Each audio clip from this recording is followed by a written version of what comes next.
இந்த சிறியரில் ஒருவனுக்கு நீங்கள் எதை செய்தீர்களோ அதை எனக்கே செய்தீர்கள். நீங்கள் கொஞ்சம் கவனிச்சு பாருங்கள். நாம் கொஞ்சம் சுயநலம் உள்ளவர்களாகவே இருப்போம். உதவி செய்வோம், அது நமக்கு வேண்டியவங்களாக இருந்தால் உதவி செய்வோம், நம்ம நேசிக்கிறவங்களாக இருந்தால் உதவி செய்வோம், விசாரிப்போம். யாரை விசாரிப்போம்? நமக்கு நன்கு அறிமுகமானவர்களாக இருந்தால் அவங்கள விசாரிப்போம். அவங்கள வச்சு நமக்கு ஏதாவது உதவிகள் கிடைத்திருந்தால் அல்லது ஏதாவது காரியம் ஆக வேண்டியது இருக்குன்னா, அவங்க ஏதாவது ஒரு கஷ்டத்தில் இருந்தால் அவங்கள நம்ம என்ன செய்வோம்? விசாரிப்போம். யாரை மருத்துவமனையில் போய் பார்ப்போம்? நம்முடைய குடும்ப உறவுகளில் யாராவது வியாதிப்பட்டிருந்தால் அல்லது நம்முடைய நெருக்கமான சொந்தங்களில் யாராவது வியாதியாய் மருத்துவமனையில் அனுமதிக்கப்பட்டிருந்தால் அல்லது நம்மோடு நெருங்கிய தொடர்பில் இருக்கிற சிநேகிதர்கள் யாராவது பலவீனமாக மருத்துவமனையில் இருந்தால் அவங்கள போய் நம்ம என்ன செய்வோம்?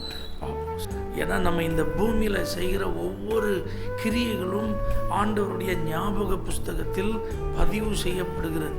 அதனால் நற்கிரியைகள் நாம் நிச்சயம் செய்ய வேண்டும். தான தர்மங்கள் நாம் நிச்சயம் செய்ய வேண்டும். அது மாத்திரமல்ல, ஏழைகளை, திக்கற்றவங்களை, விதவைகளை, பரதேசிகளெல்லாம் நம்ம விசாரிக்கணும், அவங்களுக்கு உதவி செய்யணும். பழைய ஏற்பாட்டிலேருந்து புதிய ஏற்பாடு வரைக்கும் நீங்கள் ஃபுல்லாக கவனித்து பாருங்கள். தேவன் இப்படிப்பட்டவர்கள் மேல் அதிக அக்கறை உள்ளவராக இருக்கிறார்.